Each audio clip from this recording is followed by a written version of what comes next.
Hello everyone, welcome back to our podcast. Today we're going to talk about a very hot topic in Indonesian education, which is the Merdeka curriculum.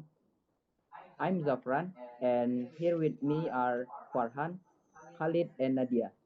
So guys, let's start simple. Farhan, what comes to your mind when you hear curriculum Merdeka? Okay, thank you, Zafran. Well, when I hear Curriculum Merdeka, I think about freedom in learning. Students are given more space to explore their interests, talents, and learning styles. It's not only about having grades, but also about developing character, creatively, creatively and critical thinking. I think like that. Interesting point.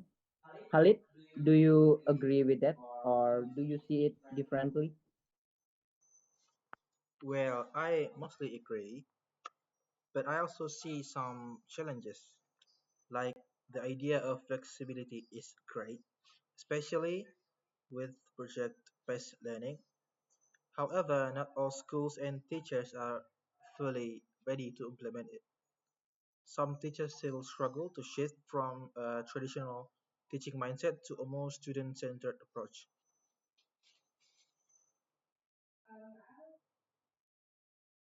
I want to add something. So, from students' perspective, Curriculum Merdeka can be both exciting and confusing. We are encouraged to be more active and independent, but sometimes the instructions are not very clear. So, guidance from teacher is still very important. Mm, that's a good point, Nadia. So basically, freedom doesn't mean students are left alone, right? Exactly. Merdeka doesn't mean no direction. It means guided freedom. Teacher act more like facilitators, helping students find meaning in what they learn instead of just developing materials. Yes, and assessment also changes. In Curriculum Merdeka, assessment is more focused on the learning process, not just final exams. And this can reduce academic pressure, but again, teachers need proper training to assess students fairly and effectively.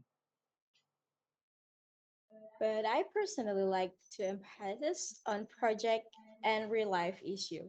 For example, when learning English, students can make podcasts, video, or presentation instead of only taking written tests. It makes learning more relative and fun. So Nadia, would you say curriculum Merdeka is more suitable for today's generation? Yes, especially for Gen Z. We grow up with technology and fast information. The curriculum allow to collaborate, explore, and expressions opinion, which are essential skills is the modern world. But we also need balance. Freedom should come with responsibility. If students are not motivated, the system might not work effectively.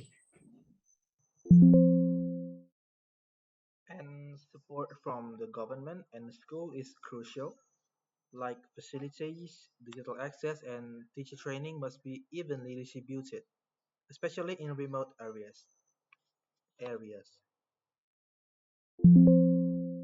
All right, that was a that was such a meaningful discussion.